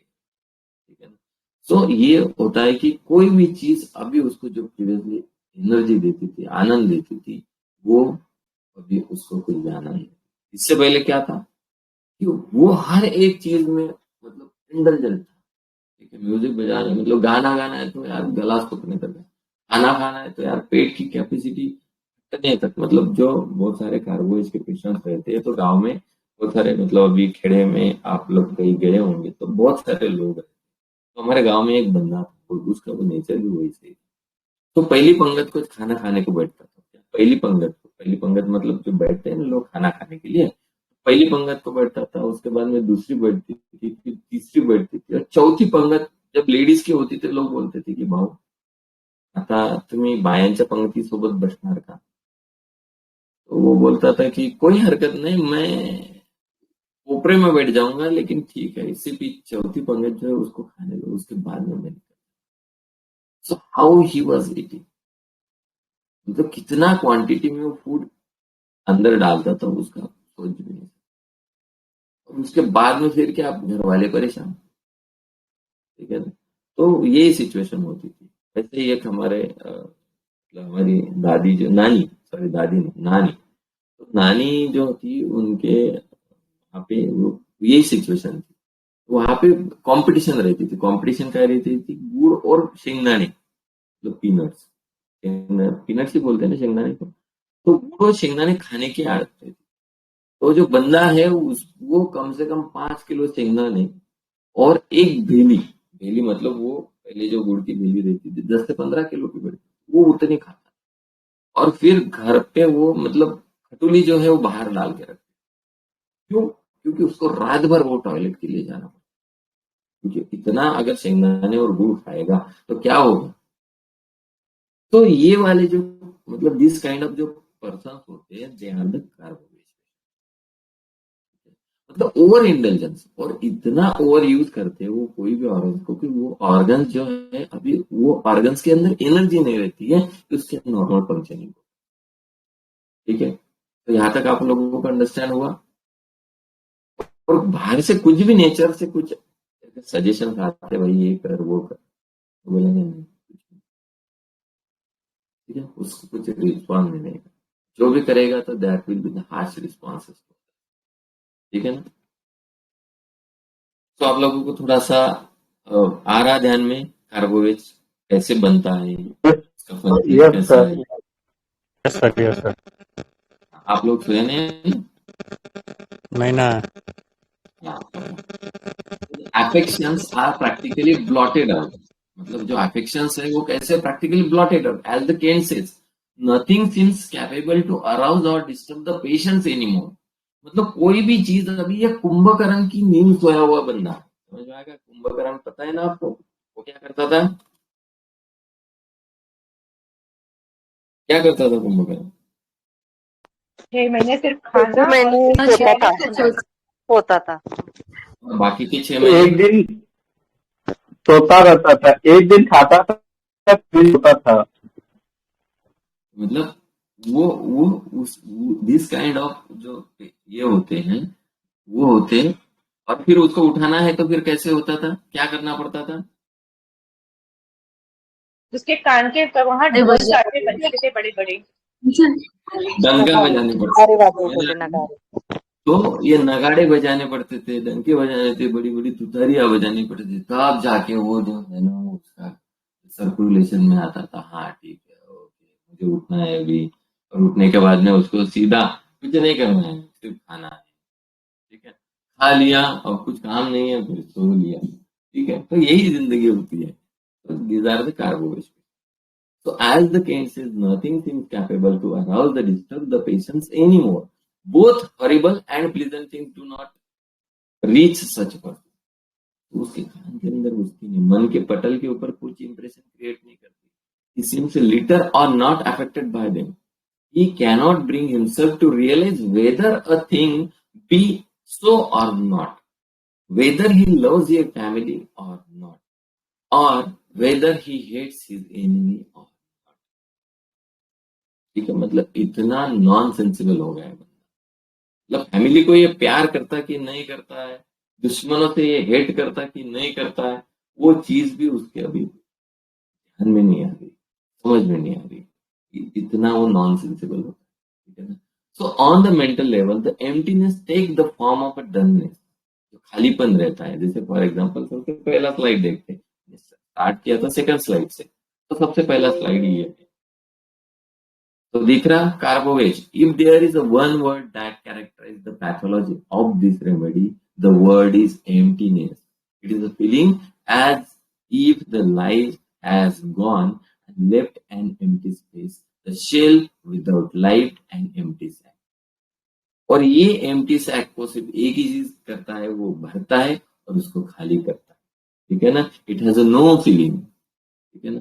आप थैले में जो आप लेके जाते हो, जब बाजार में थैला लेके जाते हो, तो बाजार में जब थैला लेके जाते हो तो थैली को कुछ फीलिंग्स रहती है क्या? उसमें क्या लाया जा रहा है, क्या नहीं लाया जा रहा है, कितने बोझे का है, कितने कम बोझे का है, दैट डजंट, उसको कुछ फर्क नहीं है उससे. ठीक है. तो वही, तो ये चीज को आपको समझना है. ठीक है ना.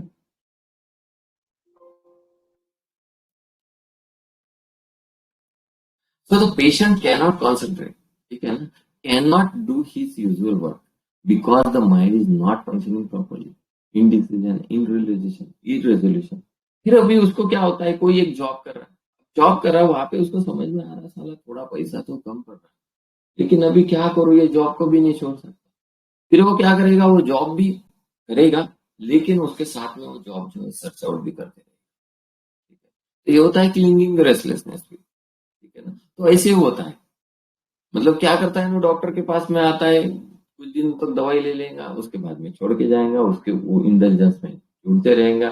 ठीक है. और फिर बाद में उसको ध्यान में आता है कि यार अभी फिर वो डॉक्टर के पास में जाएगा, वो दूसरे डॉक्टर के पास में, तीसरे डॉक्टर के पास में, फिर से वही डॉक्टर के पास. तो यार इतने दिन मेरे पास में क्यों नहीं आया, तो उसका वही रहता है, अरे वो डॉक्टर साहब वो क्या, अभी आपका दवाखाना बहुत दूर पड़ता है, और फिर वो मैं पास के डॉक्टर के पास में गया. तो ये होता है clinging restlessness. So as the Cain's put it, inability to think or meditate, all of which due to the sudden convenience. ठीक है ना. So मतलब वो चीजों के ऊपर सही तरीके से वो ये नहीं कर पाता, सोच नहीं पाता, उसके ऊपर मेडिटेट नहीं कर पाता, क्या सही है क्या गलत है, इसका डिफरेंशिएशन भी नहीं कर पाता. तो कार्बोहाइड्रेट में also be subject to the fix idea. उसको हम बोलते हैं आर्टेरियोस्क्लेरोटिक आइडिया.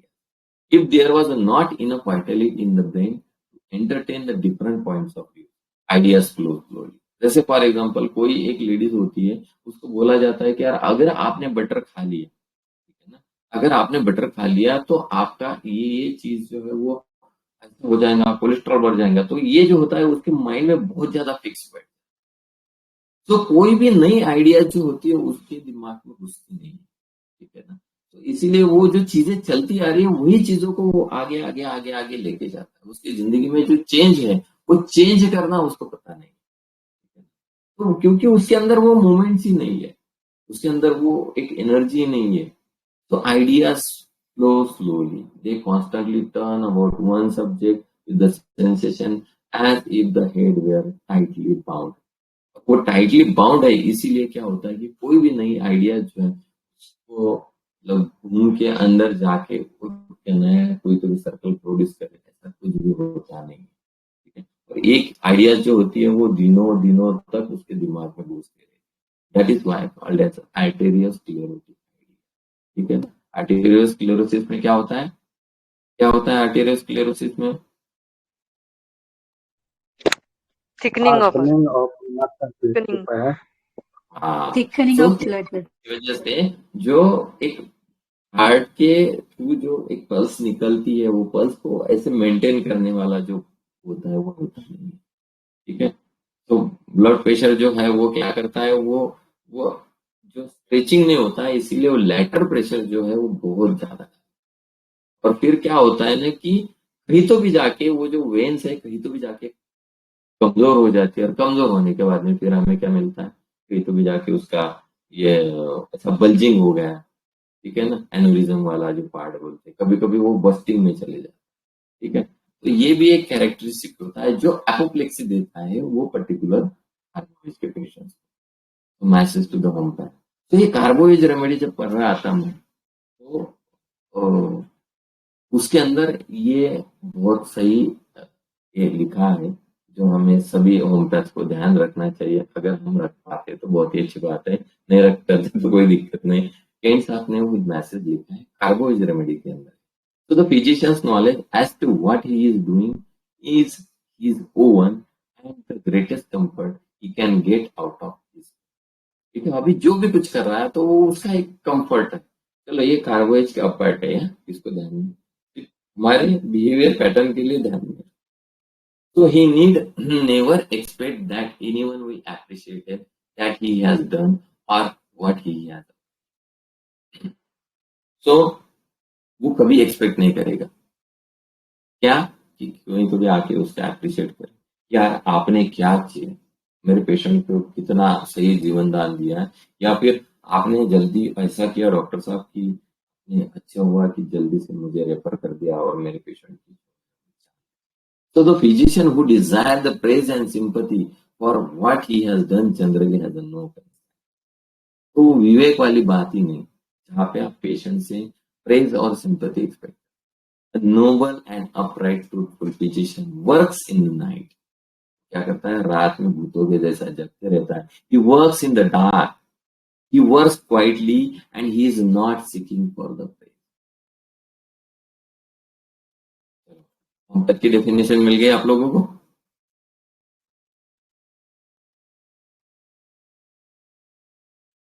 मिल गई क्या डेफिनेशन होम्योपैथ की. So he does this when called to the house and when the members of family brings a little one to the office. In this manner, children can be studied in the symptoms observed and inquired. ये नीचे की 2 line जो है वो उसका context आगे का है, लेकिन मैंने इसमें गलती से डाला, इसलिए मुझे ऊपर की सिर्फ 3 लाइन डालनी. ठीक है, तो ये चीज को आपको समझ में आ गया. तो होम्योपैथ कैसे रहेगा, मतलब who is the truthful physician, कौन रहेगा. कार्बोवेज रहेगा. हाँ,